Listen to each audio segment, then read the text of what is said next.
Hello বন্ধুরা, শুভ সকাল। কেমন আছো সবাই? আশা করছি সবাই খুব ভালো আছো। তোমাদের আশীর্বাদে, তোমাদের ভালোবাসায় আমরাও খুবই ভালো আছি।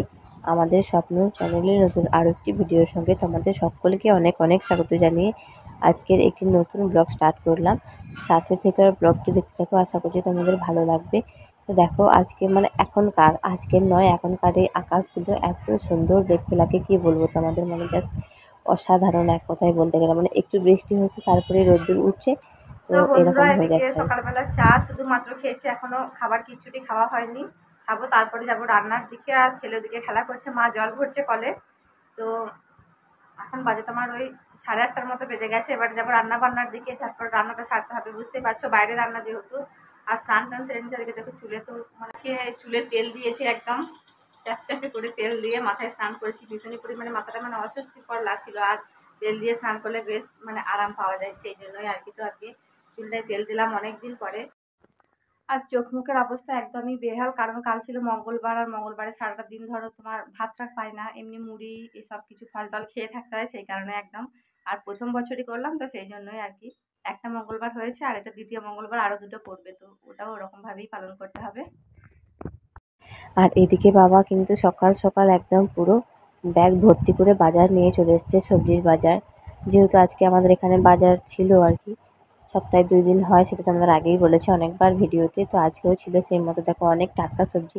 আর বিশ্বাস করো, এই টাটকা সবজিগুলো দেখলে আমার মনে সেই লেভেলের শান্তি হয়, কি বলবো তোমাদের।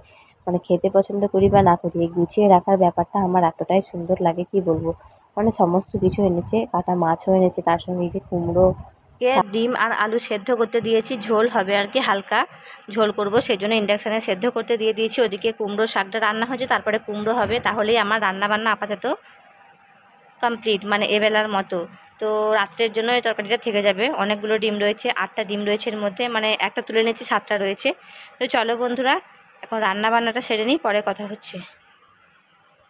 রাত্রের জন্য থেকে যাবে আর কি। আর এমনি তরকারি বানালে বানাতেও পারি রাত্রেবেলা, আপাতত এটা থেকেই যাবে, কারণ অনেকটা পরিমাণে রয়েছে। আর ছেলের জন্য শুধুমাত্র একটা ডিম রেখেছি, ওকে ভেজে দেবো, ও ঝোলটা খেতে বেশ ভালোবাসে না, সেই জন্য যে কটা রয়েছে আমাদের বেশ ভালোভাবেই হয়ে যাবে দুবেলা। তো চলো বন্ধুরা, এখন রান্না বান্নাটা সেরে নিই।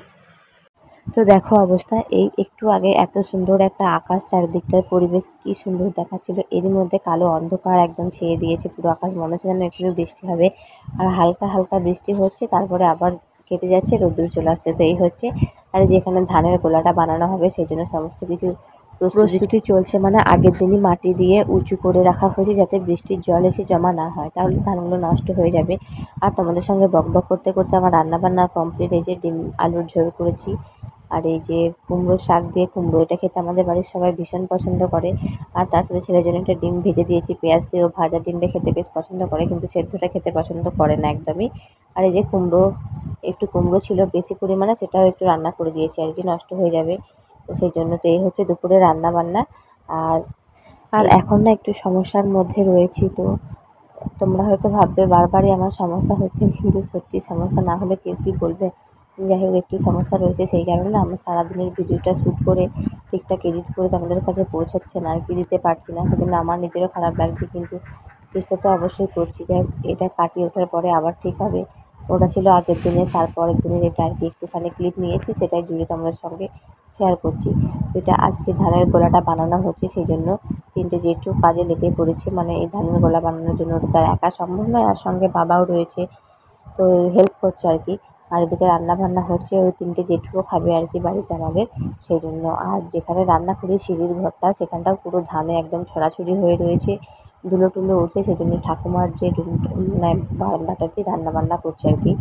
তো আমার তো নিজের ঠাকুমা শাশুড়ি অনেক দিন আগেই মারা গেছেন, মানে আমার শ্বশুরমশাইয়ের কাকিমা এক কথায় বলতে গেলে। তো সেই ঠাকুমার যে বারান্দা রয়েছে ফাঁকা, সেখানটাতে রান্নাবান্না করছে, ওই যে আমাদের বাড়িটা। তো দেখো, যদিও এই ঠাকুমার দায়িত্ব আমরাই নিয়ে নিয়েছি, তো সেসব কথা বাদ দাও। এখন বারান্দায় দেখো রান্নাবান্না হচ্ছে, আর চারিদিকটা অগোছালো হয়ে রয়েছে। রান্নার পরে একদম গুছিয়ে টুচিয়ে নিয়ে যাব। তো এদিকে আমার রান্নাবান্না একদম কমপ্লিট হয়ে গেছে, আর কিচ্ছু রান্না করার নেই, সমস্ত হয়ে গেছে। যে কুমড়ো শাক করেছি, বরবটি আলু ভাজা, চিকেন কষা, পাতলা করে মুসুরির ডাল, আর আলু পোস্ত হয়েছিল দুপুরে রান্নাবান্না। আর শেষ পাতে ছিল একটু করে দই, যদিও সেটা দেখালাম না, কারণ ফ্রিজে ছিল, সেই জন্য। তো ওই যে ঠাকুমার বারান্দাটা ছিল বলে আজকে রেহাই পেলাম, ফাঁকা মেলা জায়গাতে, না হলে কিন্তু একটু বেশি সমস্যা হয়ে যেত। তো যাই হোক, এদিকে রান্নাবান্না কমপ্লিট, এবার সবাইকে খেতে দিয়ে যেত, তারপরে একটু রেস্ট পাবো। মানে সারাটা দিন বুঝতে পারছো তো, কেউ একজন বাড়িতে খেলে ভীষণই টেনশনের মধ্যে থাকি ঠিক টাইমে রান্নাবান্না হবে কি না হবে। যাই হোক, খাওয়া দাওয়া কমপ্লিট হয়ে গেছে। তারপরে মানে খাওয়া দাওয়ার আগেই, দুপুরের খাওয়া দাওয়ার আগেই কিন্তু ধানের গোলাটা কমপ্লিট হয়ে গেছিলো।